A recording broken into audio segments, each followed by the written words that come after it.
हमारे साथ इन्वासेट पीएमएस के पार्टनर और रिसर्च हेड अनिरुद्ध गर्ग जुड़े हैं, उनसे बात करते हैं। अनिरुद्ध जी, गुड आफ्टरनून। रुपी मीनवाइल 96.10 के करीब आ गया। एक बार लेकर आइए जरा वापस डॉलर रुपी को, और 96.13 तक गया, 96.13 तक गया, और बैंक निफ्टी 400 पॉइंट नीचे।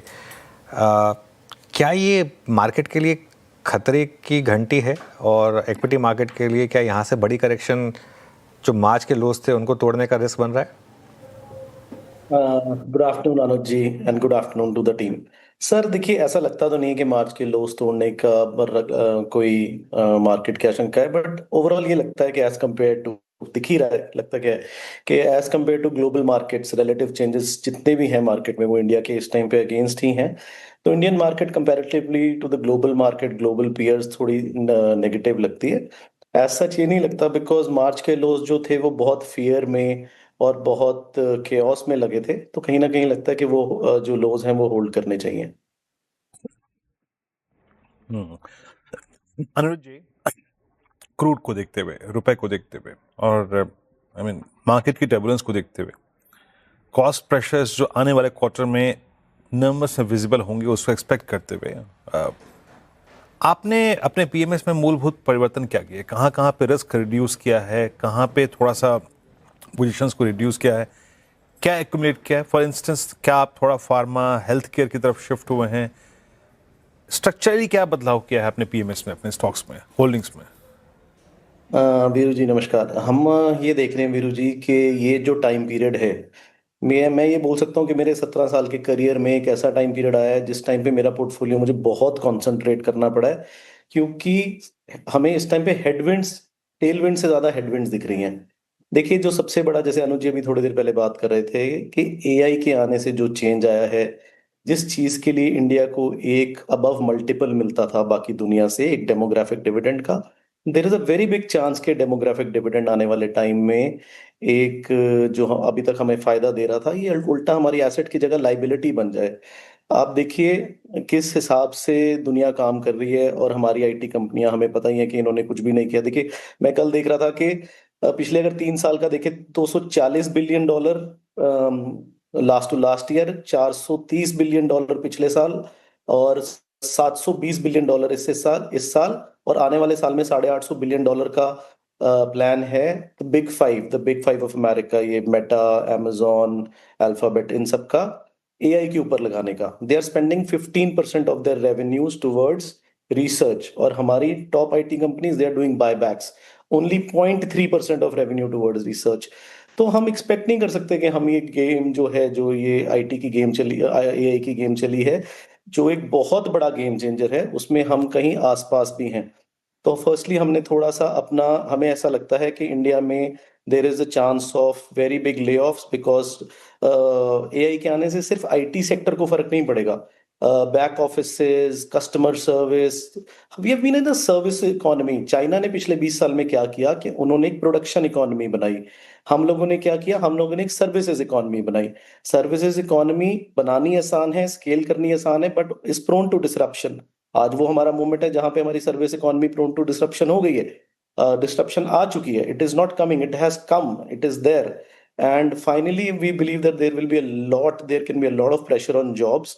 हमारे खुद के फर्म में हम ये देख रहे हैं कि अराउंड, मतलब दो वी अडॉप्ट आईटी, हमें ऐसा लगता है कि हम आईटी को जल्दी अडॉप्ट करते हैं, तो थोड़ा अराउंड 20% ले ऑफ हो चुके हैं।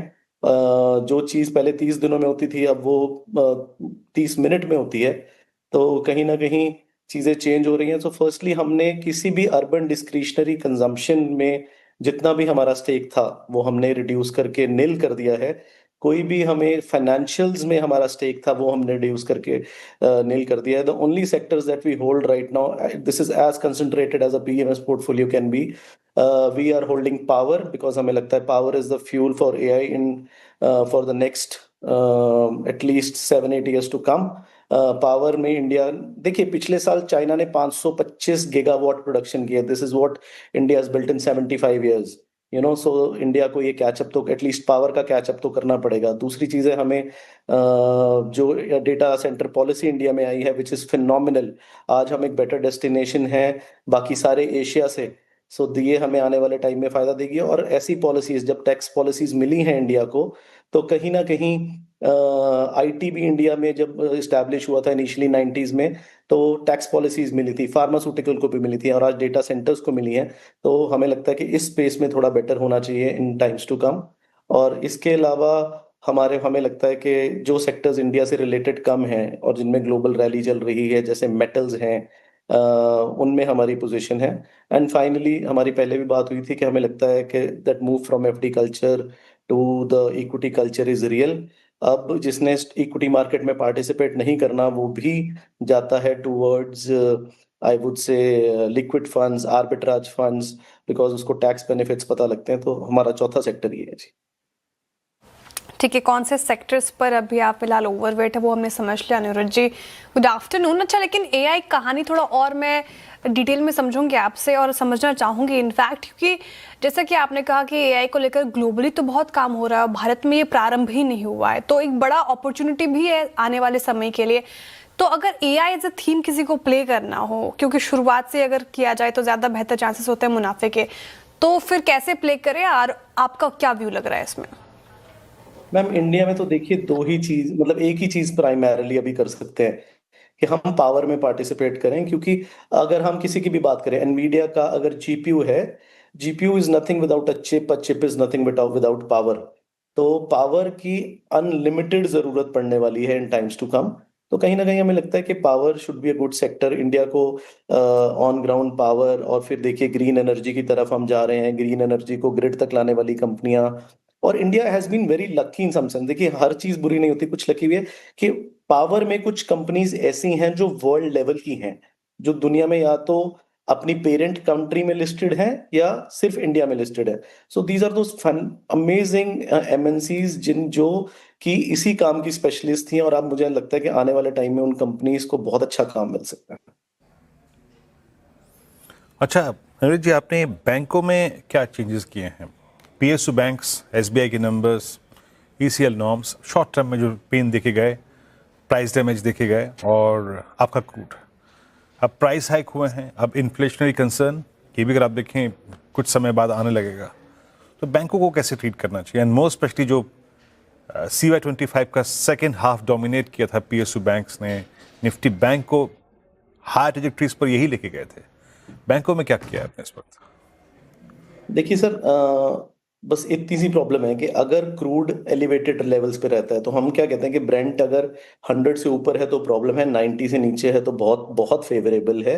अगर अगर ये क्रूड टूट जाता है यहाँ से, जिसके मुझे चांसेस तो लगते हैं, but it will be too premature to call के हाँ टूट जाएगा, because you should never play against the spin in the market. अभी तो बढ़ रहा है तो उधर का ही देखना पड़ेगा। पर हाँ, कहीं ना कहीं बीच में स्ट्रक्चर जो है वो वीकनिंग के, हमें देखो इनको देखने के तो सिर्फ टेक्निकल रीजंस ही। अब डोनाल्ड ट्रंप के मन में क्या है, ईरान के मन में क्या है, we are not specialist in it, but कहीं ना कहीं हमें लगता है कि हाँ टूट सकता है।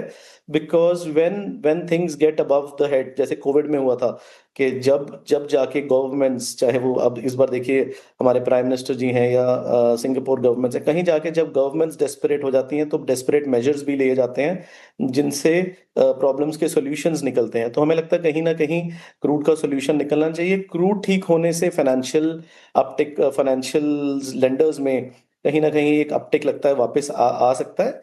बट ओवरऑल मुझे ये लगता है कि जो रिटेल, जो दूसरा प्रेशर एआई वाला है वो भी रियल है।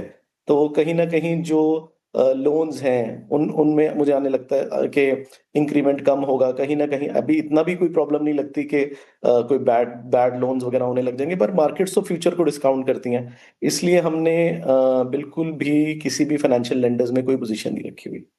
आपने कहा कि फाइनेंशियल्स पे आप अभी निल हैं। अच्छा अनिरुद्ध जी, जो आपने स्पेसेस गिनाए जहां पर आप थोड़ा एक्सपोजर रख रहे हैं, लेकिन उसमें आपने डिफेंस का जिक्र नहीं किया।